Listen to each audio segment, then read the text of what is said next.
You're listening to the Womanpreneur podcast. Empowerment in business and life. Hi, welcome to the Womanpreneur podcast. My name is Melissa Moats, and this is the lovely and talented Amanda McEwen. Hello. Hello, polka dots. Polka dots. Guess that's me today. Yeah, look at you in your polka dotted shirt. I have a lot of stripes, so I figured I'll change it up a little bit today. Ooh. People listening can't see the polka dots, though. Well, they're going to maybe have to tune in to our vidcast to see. Maybe. You can find that over on YouTube. Yes, absolutely. So what are we going to talk about today? Today we're talking about clients. I love clients. I love my clients anyway. I mean, not all clients are as amazing as mine are. But as we evolve, and I'm always talking about my favorite thing about working for myself, because there are a lot of favorite things, one of those is the ability to choose the people with whom I work. I love it. So I have crafted a client list of wonderful people. Premium? You being one of them. Oh, wow. Oh, wow. Yeah. Oh, hold on. That was my bad ear. Could you say that again? Can you hear her head expanding right now? It's that ego is blowing up now. I love it. No, well, I appreciate being known as one of your premium clients. Hopefully I'm in the premium, category. If you've got like a spreadsheet and you break it down that way. I do. Well, it's probably color coded. It is. Hopefully I'm pink. You are pink, and you are in a column all by yourself. I love it. Yeah. I accept that fact. Thank you. You're welcome. You probably don't want a high five on it. I don't. And you know that. And our listeners and our viewers know that. I think we've made it very clear that I am not a high fiver. We were having dinner after one of our podcast episodes, and I remember just saying, Melissa, I don't high five anyone. You high five everyone. But I like to high five. And that works for you. It makes me feel good. Or fist bumps. Yeah. Or elbow clicks. I have bony elbows, so I don't know if you want that. Yeah. I use my bony elbows as a defense mechanism at concerts. If the drunk person in front of me keeps backing up, I just stick my arm out, kind of pretend like I'm scratching my shoulder. And then when they bump into me, they hit my bony elbow and they don't do it anymore. So that is a really good move. There you go. Part of the Amanda McEwen move collection. I'm not a fan of violence, but if they bump into my elbow accidentally, it's out of my control. Yeah. Well, so there you go. There you go. Concert tip 101. I love it. Hey, a lot of bonus. I have a lot of those. A lot of bonus content in this podcast. Exactly. I want to apologize for sounding a little stuffy today, but this wind has been getting me. It's been there's so many fine particulates in the air here in the desert, here in Las Vegas.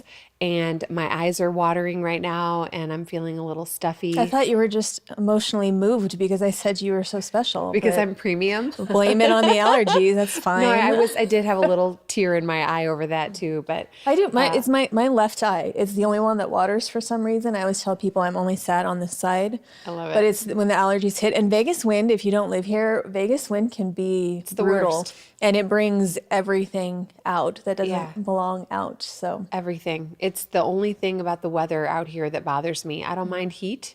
I don't mind cold. I just don't like the wind. The wind is brutal. So, okay.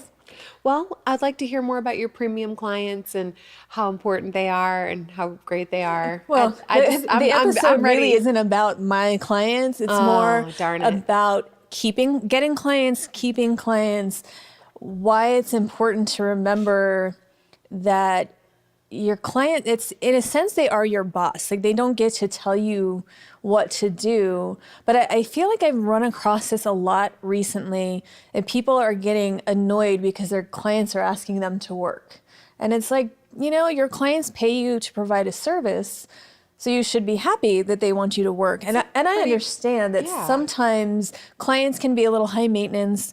You might spend a lot of time doing something and then they change their mind and they revamp their whole idea, and that leads to more work. But usually that more work leads to more money. Yeah, that's a good problem to have when your clients want you to work. Right. So, and keeping clients happy, I think, it's maybe who knows? I say everything is number one. So Who or knows? it's the key. It's the key. So, but keeping your clients happy, because without your clients, you have no business. Yeah, exactly. You could be doing a whole lot of nothing. Right. And so, yeah, I agree with you. Your clients are everything, and you want to nurture those relationships. And once you get a new client, I think it's really important to keep that relationship strong. Everything in our entire existence as entrepreneurs has to do with the relationships we have, Right. and building really solid relationships with new folks and keeping the ones we've got. And being able to stand apart from the competition, because there is a lot of it. There are a lot of entrepreneurs out there right now with a lot of services. You know, what can you do that makes you stand apart from the others? Yeah. And I always talk about, it's an old concept of value added. You know, you're paying me for a service and there's an agreement, I'm going to provide this service, you're going to give me this money. But in my head, it's, okay, but what else can I give you? Like, not that I'm going to do a whole lot of extra work for no money, right? But it's those little personal touches, the showing them that you think about them and their business. And I always say, I treat every project as if it's my own, if it's my own company on the line. And it could be the smallest project, you know, it could be just managing books throughout the month, or it could be a giant, you know, live event with all sorts of consequences. But no matter what I do, I'm giving my 100%, and I'm treating it as if it were my own company. And it is, in essence, my own company, because I'm being hired to do the job. And if I do a good job. But you go the extra mile because you actually do care. I do. And it's one thing to just offer a good service, to do a good, clean job of whatever that service is, and leave it there. But you always go above and beyond. And like, for example, just one of our email exchanges this morning, you were just being so extra conscientious of, we're building a really elaborate calendar for the rest of the year for our studio, and Amanda knows that it's a lot. It's hard for my brain. It's not my forte. She loves it so much. Let's just say it's one of those things that gives me that little anxiety, little tinge of anxiety. But she knows that it's something that I need to do and it needs to be done. And there are a lot of different things to consider and look at when we're working with so many different people and building such a calendar. But you were looking out for, you know, the studio's best interest. And you pointed out a few things that you said, hey, you know, I just want to mention that if we scheduled this one particular, you know, workshop, that's another day that some other potential workshops could be happening. And, you know, you were treating it like it was your own, you know, your own baby, your own studio. And I don't know, I just really appreciated how conscientious you were of some of those little tiny moving parts that some other people would probably think, that's not my problem. You know, that's Melissa's problem. She'll figure it out, you know? That right there, that it's not my problem, that's a kind of defeatist attitude. And I don't think that builds your relationships. And that's the difference. I don't like to be hired for one-off jobs. I like to build relationships. So I would much rather have a very small base of clients who are loyal and good people than a ton of clients that I do one job for and never see again. And sometimes the one-offs are kind of nice too, because you don't have to put any extra thought into it. You just do a job, it's over, you get paid, it's good.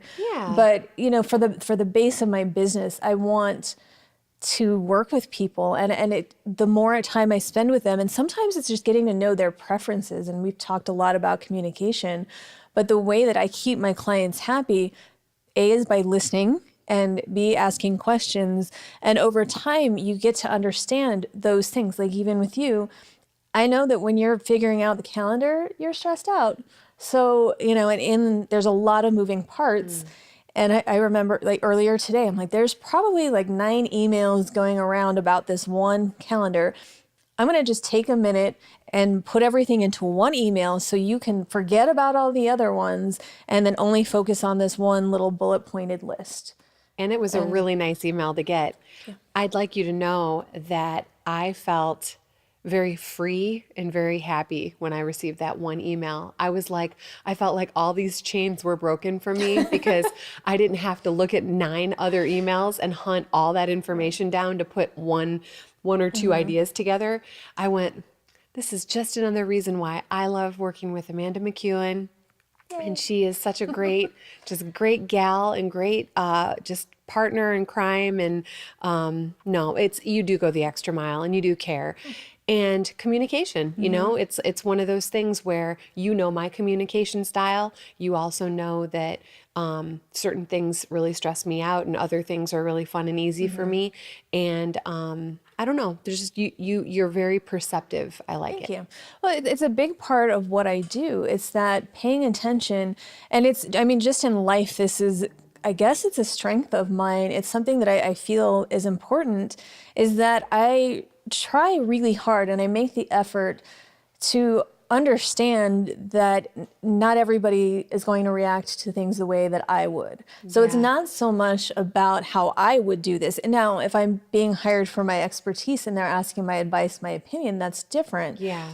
But what helps me is to think, okay, even though this is how I would perceive that, I know this person and I know that he is coming at it from this point. So I need to articulate things in a different way. It can't all be about me and how I would do it. That's not how business works. It's really the person who's in charge, who owns the company, or who, the project manager, whatever it is. That's who you have to adhere to. Like, it's what they need more than what I need. Yeah. No, I agree.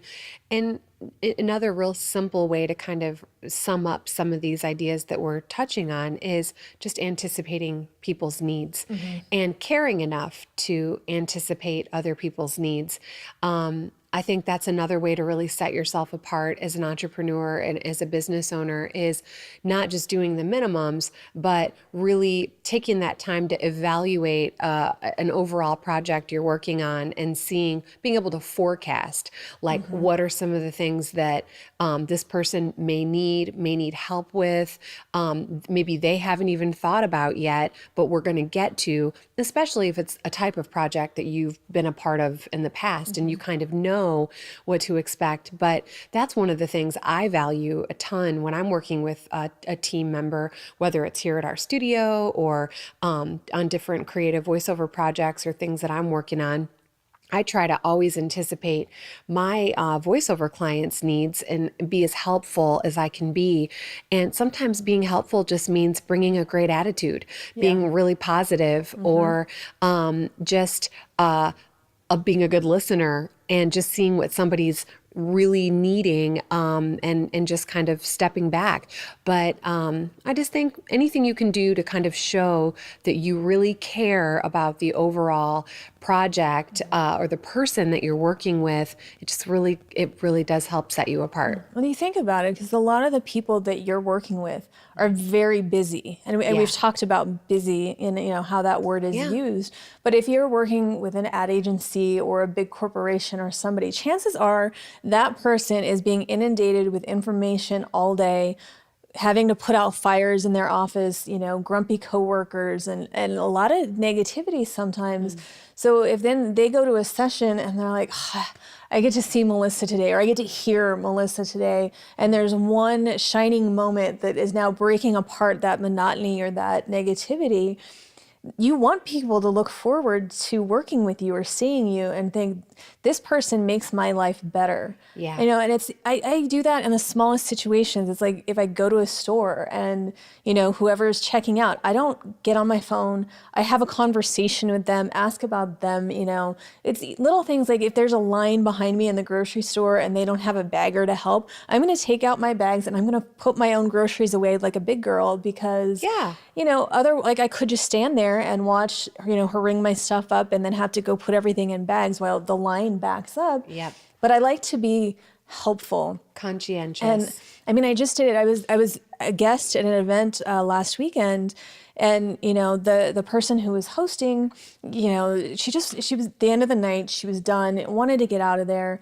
I had nowhere to be, so it was just like, how can I help? And she's not paying me. I was, it's not even somebody I know very well, but it's just who I am as a person. I understand what it's like to have been working all day and you're tired and you just want to go home, and her husband was there and her it was just a different situation. So I can go pick up some empty glasses and put them away. Like I can move some tables. it's just a way. And I don't expect anything from in return for that. Sure. It's just thinking about people and how can I make their lives easier. Yeah. I think that's a beautiful thing, and it's very true. Another thing too that popped in my head as you were talking about clients and stuff is, when you get to a point in your business, and this is something I think we're all aiming for, is having multiple clients, having many clients that we do business with. One of the things that's really important to me is making each one of my clients feel like they're my only client. Because, I could be juggling several sessions, several projects, different things going on throughout the day, and then tending to stuff with our studio and stuff like that.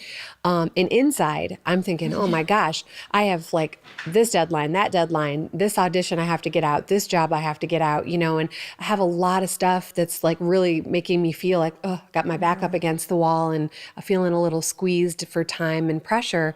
But I don't think you ever want your clients to know that you feel that way, especially regarding their project and their time. It's like really being present in the moment with each one of your projects you're working on. And especially if you're corresponding with, a new client or even a regular client, letting them feel like, their project is the center of your universe. Like, yes, their project is as important to you as it is to them. And I think that's really, really important for relationship building. And I think you need to keep perspective, and you need to remember, because sometimes when you've worked for the same client for years, you develop a familiarity and you become very friendly with your clients. And it's easy to slip into that mode of, oh, this is my buddy. I can say whatever I'm thinking, but you have to remember that there's still a client first. Like, even if they were your friend first, and then they became a client, if they are paying you, you have to kind of separate that and remember that when you're on the job, that's what you need to do.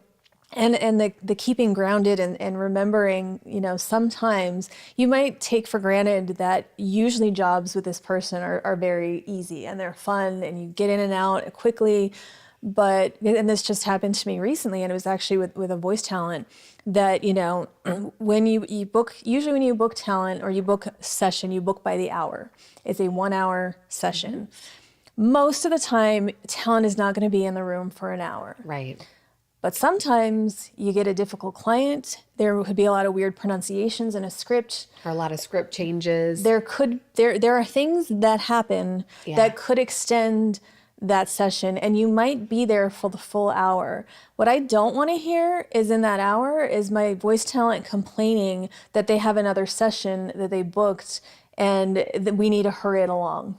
That is a very simple way for me to think, I might not hire you for the next one and I do understand, you want to maximize your time throughout the day. And if these sessions normally take 30 minutes, you don't think you're taking a risk by booking another session halfway through. But sometimes it happens. And then to complain on the line with the client there and me as the producer, I mean, it was just a very uncomfortable situation. And I thought, you're getting paid a lot of money to be in that room for an hour.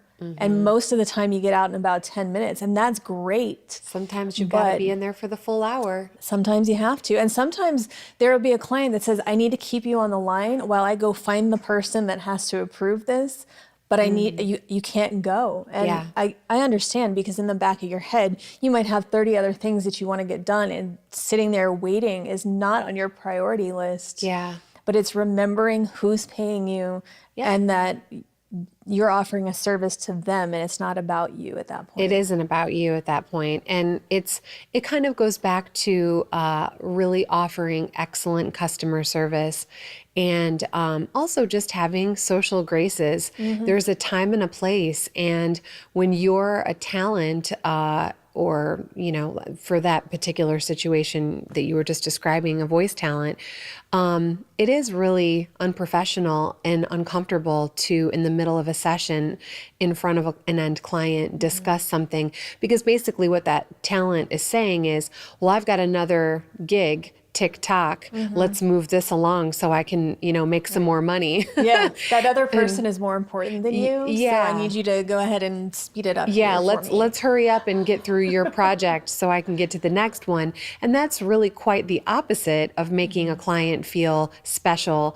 and feel like you really care about their project and their project matters. So just some food for thought. Yeah. And you want to be mindful about repeat business. For a lot of that's our bread and butter. That's what we want. Yeah. Is not to just work with the client one time. No. And showing that you are going to be good at your job and you're reliable and you're friendly and you're kind. All of those things make somebody want to work with you again. Yeah. But I will tell you, the one bad experience is a really good way to make sure that not only does that client never hire you again, but people talk when they're unhappy, and within your industry, one red flag against you could really hurt you. Yeah, they say they tend to leave reviews and to talk more about things that make them unhappy than to take the time to talk about something that made them very happy. So I've always tried to be really mindful, like if I have a good experience somewhere, an exceptionally good experience somewhere, to go and brag, and brag on that place. Like that place was amazing. I had a great experience, or the food was amazing, or the service was amazing. And, just kind of brag that place up, because especially if it's a small business, because people do tend to if they have a negative experience, that's when they want to talk about it, or with a talent, or going somewhere or whatever. Go ahead. Oh, I have built my whole business model. It's based on that. My confidence in myself being that person. And I just met with a new client this week, and I'm going to help with a certain aspect of his company. And it's actually 3 different companies, so it's a really good thing. But as we're finalizing details, and he just kind of said, so what, then we get this done, but then what? Like I have to hire you every month, because a lot of times what consultants or coaches do is they try to justify their existence. So they're going to help you to a certain level, but just leave just enough open so that you always need them. And that's the part that always leaves a bad taste for me. And I said, when I started doing this, my goal is to make it so you don't need me. What I want from you is then to refer me to somebody else so I can help them in the same way. Absolutely. That is a huge thing to me. And my business is entirely referral based. And how you get referrals is by being exceptional to work with. Exactly. And all of these things that we're describing. I had a couple of things pop into my head when you were talking about, do you want to hear kind of a weird, random customer service experience that I had recently? I always do. Yeah. So this doesn't have anything to do with client relationships per se, but it was just, my background is hospitality. Even before I was involved in becoming a voice actor, I was a cruise director, and did you have to wear a funny hat? I did not have to wear a funny hat. That's too bad. I know. I'm sorry. I had to know. I know. While no I'm funny sitting hats. here listening to you talk, I am visualizing what you look like as a cruise director, and it kind of makes me happy. It was in the 90s, so I probably owned some funny hats, some very Blossom inspired hats that I was thinking were really cool at the time, and I'm sure I rocked some hats that were pretty awful. But it wasn't a part of my official, my official uniform. You can keep telling your story then. No, but just speaking about, poor customer service or a weird encounter, I was at the airport and I was catching a flight on a Friday morning, and I stopped by a coffee bean in the airport to just order a cup of coffee. And I don't even get a real fancy drink. I'm just kind of like hey, I'll have a dark roast, and then I do my little thing, and I'm easy. I don't even do the foo-foo drinks. I don't even do the weird mysterious powder Stop with your judging green me for tea. my weird green powder. It's just matcha. It's fine. She does all kinds of stuff. She's so fancy and healthy. Just go. No. Anyway, so I went up to the counter, and it was moderately busy. It wasn't insanely busy, but it was moderately busy. It was like late morning. And I went up to the gentleman behind the counter. He was probably in his mid-30s. And I said, hi, how you doing today? And I'm always like similar to how you share. I love to engage with people and chit chat and small talk or whatever with, places when I'm ordering. And I said, yeah, I just want to get like a dark roast coffee. And he's like, we don't have any dark roast. And he was just real snappy in the way he talked to me. And I said, okay, no problem. I said, well, when will you have dark roast? Because sometimes they just haven't brewed it. They're like behind, and in 5 minutes they're going to have more or whatever. And he goes, he like scoffed at me and he goes, Wednesday? And I remembered thinking in that moment, you know how you can think a lot of thoughts in like a second? And I remembered thinking to myself, wow, this guy is being really rude and snappy and treating me like I'm just like a total just jerk, you know? And so I thought in the moment, I'm like, I have a few different ways that I can handle this situation. I could take it personally. I did feel a little like offended by it, but I decided to just strip it all away and be super human and nice about it. And I saw his name tag. We'll call him Roger because we'll just, to be more, whatever. I said, hey, Roger. And I waited till we had eye contact. And I said, I don't appreciate the way that you're speaking to me. And he went, what? And I said, hey, man. I said, I just want some dark roast coffee. I'm on my way. I'm going on a trip. I'm just feeling good. And I was like, you're being really very unkind. And I said, I actually feel like you're kind of going out of your way to be unkind. And I said, I don't appreciate it. And I just want to let you know. The look on his face, like it literally was a deer in headlights for a second. And all of a sudden, he became this real guy again, like a nice guy who wasn't just caught up in the grind of, did you like the pun that I threw in? The grind. I missed it. Sorry, but he was caught up in the grind of his coffee making back there or whatever he was doing, his customer service lacking. And I just was like, hey, man, and then he goes, I am so sorry. And he was so nice. And I said, hey, I'm just down for a cup of coffee. What do you have? Blonde roast, medium roast? What kind of roast do you have?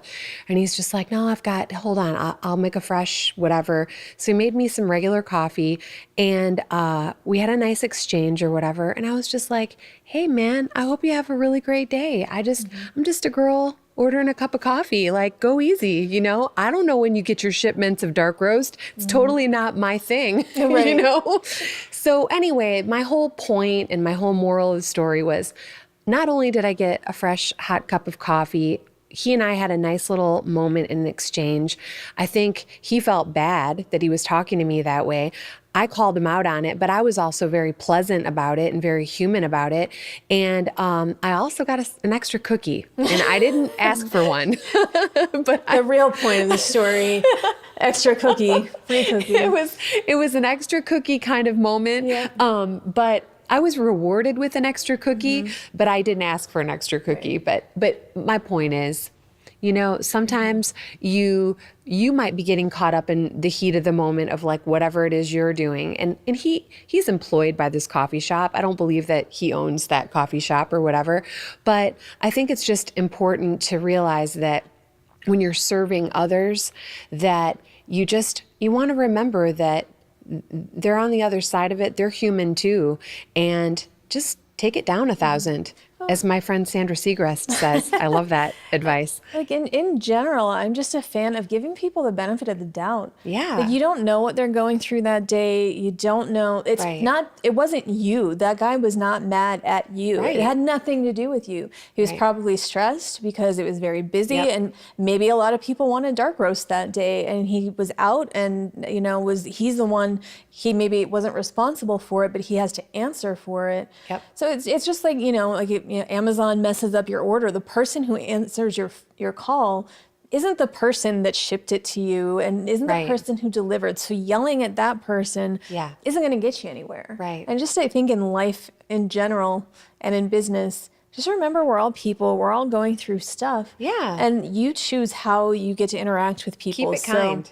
But I see that in business a lot, and with the people who complain about their clients, it's like, they take things very personally, and it's easy to do, and we've talked about this, but it's like you get an email and maybe you read it the wrong way because of what you're going through, or maybe it was shorter than usual, and it's not because they were mad, it's because they were really pressed for time and needed to get the information to you. Yeah. So how you choose to react to things and receive things, for sure. Let's give people the benefit of the doubt, and then just think, it's easier for me because I am a logical person. Yeah. So I rarely think it's, somebody's attacking me or going after me. Right. But sometimes it is, you read something and kind of get defensive immediately. Yeah. But when it's business and it's your client, you can't snap back at your client. And it's not, the customer's always right, that kind of thing, but it kind of is. It is kind of that way. Well, if you want to be in business, choose your battles. I'll put it that way. Choose your battles. Definitely. But you can, if you present, with a positive attitude, or you're friendly about it, or, hey, I just wanted to clarify this, It comes back to, it's how you say something, or how you word something, or how you want to frame something. And, it doesn't always have to be a personal thing, One thing too that you were saying earlier about your goal is to always, have those repeat clients. The way I've always kind of looked at it with voiceover is, the first time I work with you, you're a customer. And then if you come back to me and we work together again, you're becoming a client. And it's one of those things where I think it should be every entrepreneur's goal to turn every customer into a repeat client. And the way that you do that is by being exceptional at what you do, providing exceptional customer service, and caring. I think caring just goes a really long way. Oh, and do a good job. Yeah, that helps too. Yeah, don't drop the ball. There's a conversation that I saw on Facebook yesterday that kind of triggered a lot of this. And it's another point in remembering how your actions can affect you. And a friend of mine, he had posted on Facebook this survey about voicemails. Do people still listen? Because technology has changed, and the younger generation coming up has decided that voicemails are archaic. Oh. Now, and I've heard that. I've talked to people, even one of my good friends, and she's very successful, but she's working full time with one company right now. So I think it's part of it. But she had, a few months ago, she's like, I don't listen to voicemails. And it was kind of puzzling to me. And I kind of understand it because technology has changed. We can text, we can do all these things. Yeah. But, my friend who posted this question was getting agitated because he calls people, leaves voicemails, and then either they don't call back or they call back and didn't even bother to listen to the message. And there were two things that came into play with this. And just a couple weeks ago, I was hiring a very large crew for a job in another state. So there's people that I don't know. I'm not a person who's going to send a text message to somebody I don't know. It's just, to me, that's not the way I do things. If I know you, fine. I'd much rather text. I don't like to talk on the phone, so I'm a big fan. But I was basically going down this list of people trying to find a crew for this job. And I think it was about 70% had their voicemail boxes were full. And so what happened is those people missed out on the job because I wasn't going to keep calling and keep calling. There was no way for me to leave a message to tell them I wanted to pay them to do work. Wow. And I mean, it was kind of baffling. I just said, I understand once or twice. And some people intentionally leave their voicemail boxes full because they don't want to listen to messages. Yeah. But those people, and it was a good paying job. It was an easy job. Like it would have been so good. And all of those people missed out because, again, I want to give you money, but I'm not going to chase you down for it. Yeah. And there was no other way to reach them because I didn't have email addresses. Wow. Again, I'm not going to text people I don't know. And then, on the other point of that, it was when you leave a voicemail for somebody and they don't listen to it and they just call you back. I'm used to that. I know that happens. And sometimes, maybe you're driving and you can't stop and, there are reasons that it happens. I usually forgive that. But a client of mine brought this up a couple weeks ago, and it made a good point to me. He said, if I take the time to leave a message for somebody that has the details that they need, and then they call me back and say, oh, I saw you called. What do you need?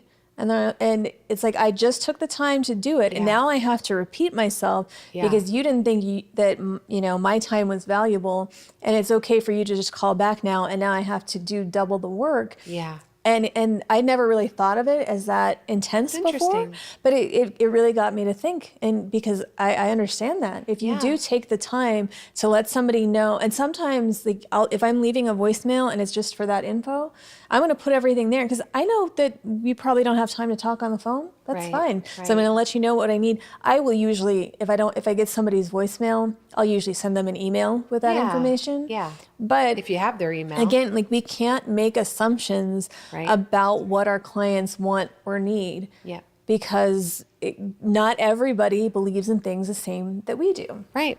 And, I was just thinking too that there have definitely been times where I've gotten a phone call from someone and missed it by just moments. And they're in the process of leaving me a voicemail and then I'm calling them back, kind of a thing. And then obviously they'll have to repeat what they just said in the voicemail. But I think that might be one example where that would be perfectly acceptable and fine. But I do think, and nowadays too, if you're not big on listening to your voicemail, they have services and apps where you can have your voicemail converted into a text so you can read it. And some phone providers maybe include that service. I think I pay an extra couple bucks a month or something for that, but I love it because I am one of those people. It's not my favorite to listen to a bunch of voicemails, but I address them and I do make sure that I read them or whatever. But that's a really good point. Well, it's I don't answer calls from numbers I don't know. Yeah. We're inundated with spam calls now, and it's unfortunate. But the number of times I've picked up a call and somebody's telling me, "Oh, that we're calling to talk about your student loan," and I've never taken a student loan out in my life. It became such a waste of time. So if I don't always answer the call. Yeah, I've won a lot of free cruises apparently recently. Right, that's great.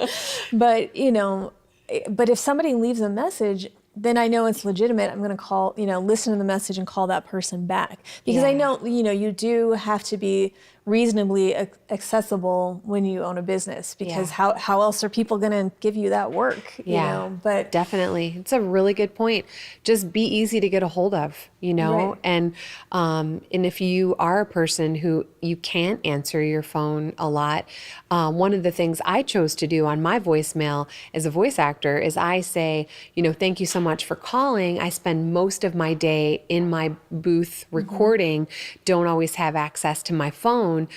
For faster service, please send me an email. And then I put my email address, right there in my voicemail. And I say it twice because number one, I want to encourage people to email me instead of leaving me voicemails just because that's my personal preference. But second to that, I want people to know, hey, I do want you to get a hold of me. I do want to talk to you. This is important to me that you're reaching out, but I can't always get to my phone. So if that's the case for you, you're working, on a long-term project that's taking up a lot of your time, or maybe you're in the midst of transitioning from having a full-time or a part-time job and into, taking on your entrepreneurial, just taking your business to the next level or whatever. Just being able to say something like that in your voicemail, like, hey, I'm not always easy to get a hold of by phone, but email me or send me a text. That's better. That would be something you'd probably feel good about. If you were calling someone and they said they preferred a text, you might feel more comfortable to send them a text, and right? It's happened a lot. In that same situation, I'm calling somebody new for a job. Their voicemail has alternate contact info. There's an email or a text, then I don't leave the voicemail because they just told me that this is a better way to reach them. And of course now you're giving people enough credit to think they're actually listening to that voicemail message, because I know we do that for the studio. We encourage everybody to send emails because we can respond much faster to emails. It's more efficient. It's just way more efficient. And you say it right in the voice message. It's basically direct, like, thanks for calling, email us, and still sometimes, we did that also to eliminate the number of meandering messages that come through. Exactly. People my whole life have told me I've got a great voice. So, how can I be a star? Yeah. Which or happens. People call and they become like, hey, super radio DJs. Hi, my name is Bob Smith. Yeah. I have a question. And I've never done this before. Ooh, live interruption. Question from Brent Mukai. Is extremely relevant to what you're talking about. Okay. What do you say to any female out there who feels uncomfortable about putting themselves out? Because you just said that people need to be able to find you, you need to be accessible. What I've gotten in return from a lot of females is that they're not comfortable with that. But you two can give your perspective on that, and I'd love that. I know for me, it's very tricky. Because I don't like to be accessible. I'm very cautious about what's out there in the world, but at the same time, we are in this world right now where people want to know who you are. They want the vulnerability. They want, they want to get to know you before they work with you. So that ties more into like social media and things like that. I don't like people to have my cell number. I don't post that in many places. And just because, again, but when you start a business, your name ends up on lists. People are going to call. I don't have separate phones because I just don't want to keep separate phones. On my website, I list my email address because that's my preferred method of communication. Yeah. I make it harder to find my cell number because I don't put that out there. And I've had people say like, well, you should probably put your phone number out, but it's personal to me. I think there's enough ways that people can reach me. And most people these days, I don't think want to talk on the phone. But it is something that's always in the back of my mind being female. There's some weirdos out there and, but I choose not to live my life in fear. I am very cautious. Yeah. Going beyond even business. But, like if I'm meeting with a potential new client, maybe somebody that reached in out of, from LinkedIn or something, and I don't know that person. Yeah. I'm going to do some research, number one, to try to get a sense of who they are. And I'm just going to be smart about it. I'm going to meet in a public place, in the daytime where people are around, because I do feel that there are some people out there that might pose as potential clients to try to... Yeah. You have to be careful. You do. No doubt. And for me, so I'm very different. I'm on a different side, than where you're coming from. It's all out there. It's like my cell number, my, my email, everything is pretty much up on my pages and stuff, because I do encourage, my clients to call me or text me or email me or to technology me, and Facebook me, Instagram me. Your business is based on your voice. Yeah. So for you, talking to people is a benefit. I guess so. I never really thought about it that way. But for me, it's like, I welcome it and I'm open to it. Now, I feel very fortunate that since I've had an internet presence, I've never really had a problem or an issue per se, but there's a lot to be said for what you just said, is being really cautious and careful. And, if you have for me, I think I feel a level of safety and comfort in it, because most everything I do, I'm recording from my home studio, and I don't ever need to meet face to face with a client. And if I do, it would be at a production studio. It would be somewhere that, they would coordinate, and, I would be going to meet them, where I definitely feel like it's a comfortable public place or whatever. But I think that ladies and men, everybody out there, be really careful and always trust your gut. Trust your instincts. If something just feels just a little off, just the tiniest bit off, there's a reason for that. I got a call earlier this week, and I answered the phone. I'm actually waiting for a very specific call, and I don't know the number that it's going to come from. Okay. So I am kind of answering everything that comes through, because the one time I missed this call, the person left me this long message, but not a way to get in touch with them. So it's like an interview that I've been trying to schedule for 2 years. So I'm very cautious right now. But I answer the phone, and the guy says, yeah, is this Amanda? Are you the one that's a producer and like you've worked in film? Like, yeah. And he went on to this long thing about, oh, okay, well, I'm going to do this, James Bond type movie in Vegas, and I'm looking for some really strong people, I'm hoping that you can help me out. And then he just kept going. And it was, I'm looking also for a couple PAs that, will be able to come with me to Hollywood and go to all the, Hollywood parties and do all the things. And then eventually obviously relocate there because, I've got a ton of projects that are coming in. And, instantly, I knew, I don't know what the angle was, but he thought that I was going to somehow be impressed. Like, clearly you don't know me and my lack of desire to ever step foot in a Hollywood party.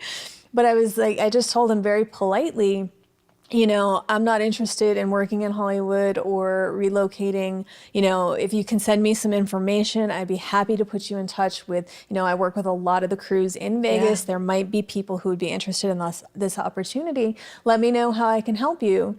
But it was just very quickly went like, okay, well, thanks. And then we just hung up. And it was I don't know what the reason for that call or what he was trying to do. But again, it was a gut instinct and just knowing I think for some people getting a call of like this promise to work on a big film and go to these fancy parties, that's going to excite some people. I just clearly don't know how little I care about that stuff. Yeah. No. But Amanda's like, that's my worst nightmare. But, it is. It's knowing, gut feeling. It's another one of my keys, but instincts. You have to trust your instincts because that's that part of you that is smarter than anything else. It's smarter than your brain, than logic. If you feel a certain way, and that is a big part, I think, of this client discussion, to kind of wrap things up, is choosing when to work with a client and when it's not the right client for you. Not all business is worth doing. And I have to read it, but my sister-in-law sent me this long email because she was trying to refer me for a job. And then as she got to know this client more, she just said, if they call you, go, run. You don't want to work with them. And then it's this whole, I haven't had time to read it all, but it's a list of all the things. And I see this on one of the groups I'm on in Facebook. It comes up a lot. Clients are taking advantage and, all these red flags of, they don't know what they want. They expect me to be available at all times. And when you're a freelancer, you work for yourself, you are not obligated to work on their schedule at all. Yeah. You should be accessible and you should be available. But then comes back to communicating, these are my office hours, this is when I'm available to work. Yeah. And, but it's okay if your instinct says this is not the right relationship, don't hang on to it just because you need the paycheck, because you're going to pay in a different way that's not worth it. I was just going to say you can still establish boundaries and expectations and be professional and be kind. And, we work with people all the time who, they're not available on the weekends or they're not available, that just came up today. And we're like, hey, more power to them, rock on. That's how they roll.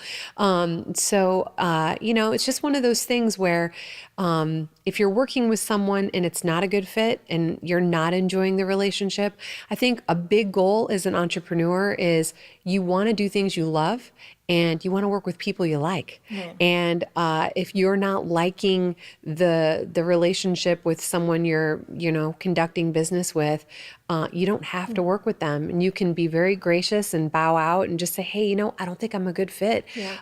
Thank you for this opportunity, but I wish you the best and get out of there. Yeah. I was going to say, and if you are ready, you're going to break up with a client, do it as professionally and politely as possible. Yeah. Because there are people who are tempted then. I just saw the same question came up in another group that I'm in this last week.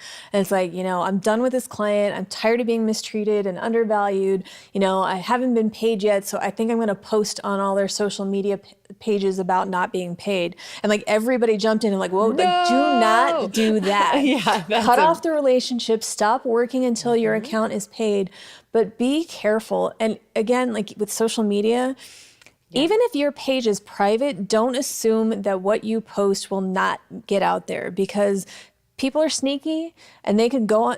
You could have one friend or somebody that knows somebody and you don't know they know that person. They could see your post, they could screenshot it and still send it. So once you put anything out there, it can still be seen. And if people then perceive you as the problem, even though maybe you weren't paid or you did more work than you should have, and the client was really at fault in this case, you can't make that assumption. All you can do is be in control of what you do, how you present yourself.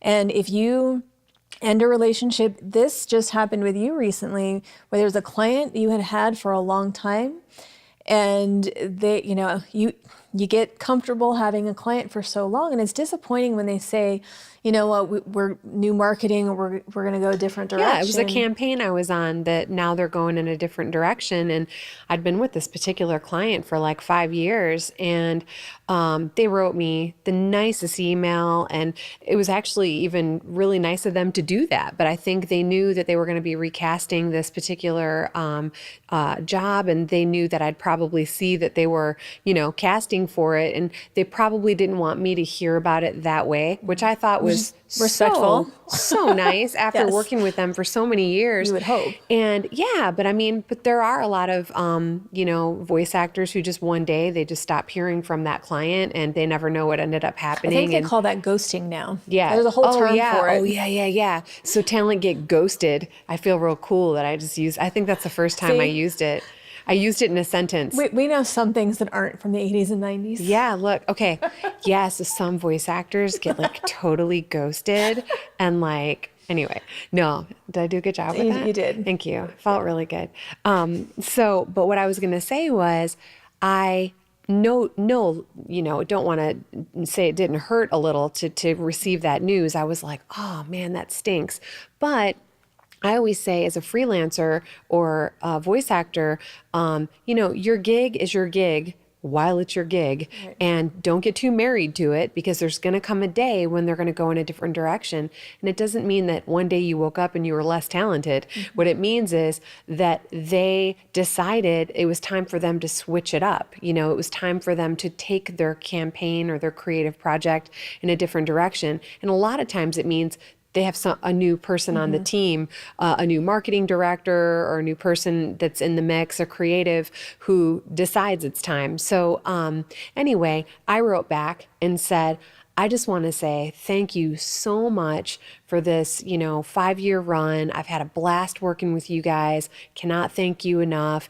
And, please keep me in mind for other things. And I mean, it was the nicest exchange. And I wasn't bitter or upset about it. I could have chosen to look at it from that place, but that's just not really how I roll. But I just basically thanked them and kept that door wide open. So you never want to burn any bridges with anyone you're working with. And also, in whatever business you're involved in, for us, a lot of it has to do with production and a lot of the creative, film and television and radio and voiceover and all that jazz that we're both doing. But it's the community is pretty tight-knit community. Oh, yeah. It's like all the casting directors and post-production folks and agencies, et cetera, they all know each other, Mm-hmm. So if you're, some crazy talent going rogue, right? You're going to get a bad reputation, mm-hmm. and people are going to just think, oh man, I don't want to work with that person. That person's trouble, or that person's high maintenance. And, it just takes that one time, mm-hmm. going back to our earlier conversation today, just takes one time to do the wrong thing or to make a bad judgment call for everybody to decide to talk about you for the wrong reasons. Well, it's just being professional, and your response to that client was the best thing you could have done. And what it did was that, that door is still open with that client should they decide to come back around. But also you don't know who they know, because people do, they talk. And having such a positive experience with you and saying, like, even when we were essentially letting her go, she was full of grace. That is now that you're somebody that they're going to talk to. And the same thing, the agent who's in the middle of this, he's somebody who we both know, but that's another motivator for him to find you other work, because wow, it's part of why I've always hired you. You're so great to work with. But being professional in good and bad situations, you have to. Because it could be your current client, it could be a future client. You just don't know. How you handle yourself makes all the difference. It does make all the difference. Things can come back around. So just keep all those relationships that you have positive and strong, and nurture them. And even after they're done working with you, on that particular project, right? Just think more long term, and how, like you said, things will come back around. Yeah. Even if it's a one-time project, send them a little note at the end of it. I really appreciated, the opportunity to work on this project. Keep the relationship going. And sometimes it might be years until they come back around, but they do come back around. They do. I always say, I look forward to the next time. Yes. That's what I always say. Yes. Look forward to the next one. And on that note, we're going to let you go, and we'll look forward to the next one. Yeah. Catch you later. Have a great day. Thanks for tuning into the Womanpreneur podcast. Until next time, you've got this.